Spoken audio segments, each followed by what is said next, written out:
công thức tạo nên đội hình Leverkusen bất bại. Kế hoạch tỉ mỉ trong việc xây dựng đội bóng của bộ đôi Simon Rolfes và Fernando Caro đã góp phần quan trọng giúp Alonso cùng các học trò bay cao ở mùa này. Leverkusen đã tạo ra mùa giải đáng nhớ bậc nhất lịch sử câu lạc bộ. Lần đầu tiên trong lịch sử Bundesliga vô địch mà không thua một trận nào trong suốt 34 vòng. Tính rộng hơn, trong lịch sử các giải vô địch quốc gia hàng đầu châu Âu, thầy trò Xabi Alonso là tập thể thứ 4. Sau AC Milan 1991-1992, Arsenal 2003-2004, Juventus 2011-2012 giành chức vô địch bất bại. Hành trình của Leverkusen có thể ví như câu chuyện cổ tích.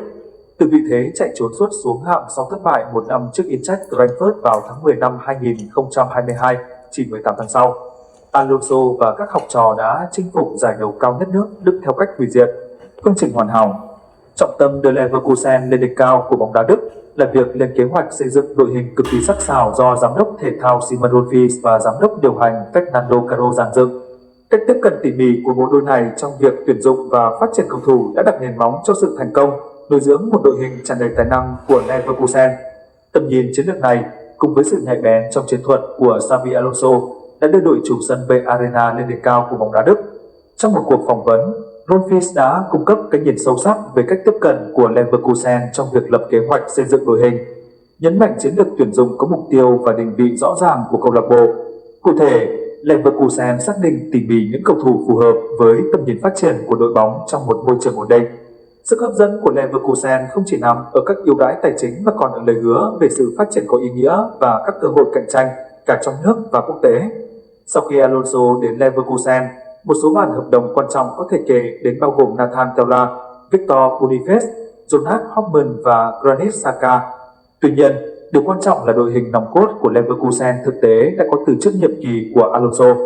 Trong số đó, có đến 8 cầu thủ sở hữu số phút thi đấu nhiều nhất đã có mặt trước khi huấn luyện viên người Tây Ban Nha lên nắm quyền.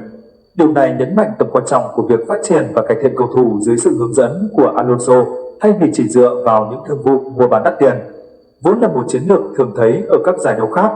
Kể từ khi Rolfes đảm nhận vai trò giám đốc thể thao vào năm 2018, Leverkusen đã đầu tư đáng kể vào khâu nhân sự với tổng số tiền chuyển nhượng là 329,6 triệu euro. Tuy nhiên, việc ký hợp đồng với những cầu thủ tài năng chỉ là một phần của phương trình này. Việc phát triển cầu thủ cũng quan trọng không kém. Cho đến nay, thành công lớn nhất của Leverkusen vẫn nằm ở khả năng nâng cao giá trị đội hình thông qua việc phát triển cầu thủ. Kể từ khi Alonso đến, giá trị cầu thủ Leverkusen trên thị trường chuyển nhượng đã chứng kiến mức tăng phi mã. Có ít nhất 2 trên 3 đội hình Leverkusen được truyền thông đưa những tin đồn chuyển nhượng. Hậu vệ Pedro Hincapié thu hút sự quan tâm từ Atletico, Tottenham và Chelsea. Ở cánh còn lại, Jeremy Frimpong khiến Manchester United, Arsenal hay Man City khao khát. Alejandro Grimaldo và trung phong Victor Boniface sẵn sàng tìm đến những câu lạc bộ lớn hơn. Thủ quân Jonathan ta liên tục được Bayern Munich hay các câu lạc bộ Premier League liên hệ từ đầu năm. Những cái tên kể trên đều không có giá dưới 50 triệu euro, mức phí đủ hấp dẫn khiến Leverkusen sẵn sàng bán người. Tuy nhiên, cái tên được chờ đợi nhất rời câu lạc bộ phải là Florian Wirtz. Leverkusen được đồn đoán chỉ để Wirtz rời đi với giá không dưới 150 triệu euro. Tuy nhiên, sức hút của tiền vệ 21 tuổi có thể đẩy phí chuyển nhượng cầu thủ lên cao hơn nữa. Chuyển giao chiến lược. Cách tiếp cận chiến lược của Bayer Leverkusen trong việc xây dựng đội hình trước mùa giải 2023-2024 thể hiện cam kết của đội bóng trong việc giải quyết các điểm yếu, đồng thời củng cố các thế mạnh hiện có. Dưới sự dẫn dắt của Simon Rolfes và đội ngũ của ông, Leverkusen đã xác định và nhanh chóng đem về những cầu thủ đóng vai trò quan trọng trong việc đưa câu lạc bộ lên đỉnh Bundesliga. Việc mua lại Granit Xhaka ở tuổi 31 hóa ra là một bước đi thiên tài.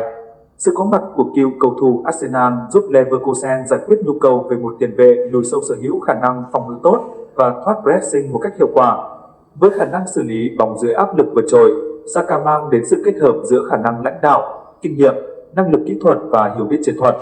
Có thể nói, cách tiền vệ người Thụy Sĩ thi đấu gợi nhớ đến chính Xabi Alonso. Khi sự hiện diện của anh trên sân đã mang lại cho Leverkusen sự ổn định và kiểm soát ở hàng tiền vệ. Trong khi đó, sự bổ sung Alejandro Grimaldo mang đến thêm một phương án tấn công đặc biệt cho Leverkusen. Không chỉ phòng ngự tốt, hậu vệ cánh trái còn xuất sắc trong việc khởi xướng và kết thúc các pha tấn công. Chính sự ăn ý của Grimaldo với Florian Wirtz đã góp phần phá vỡ hàng phòng ngự của đối phương. Ngoài ra, sở trường ghi bàn trong những thời điểm quan trọng của hậu vệ 28 tuổi cũng là một vũ khí lợi hại của Alonso. Thay thế cho ngôi sao chạy cánh Moussa Diaby, Jonas Hofmann mang lại sự linh hoạt và tư duy chơi bóng ở mức rất cao cho hàng tiền vệ của Leverkusen.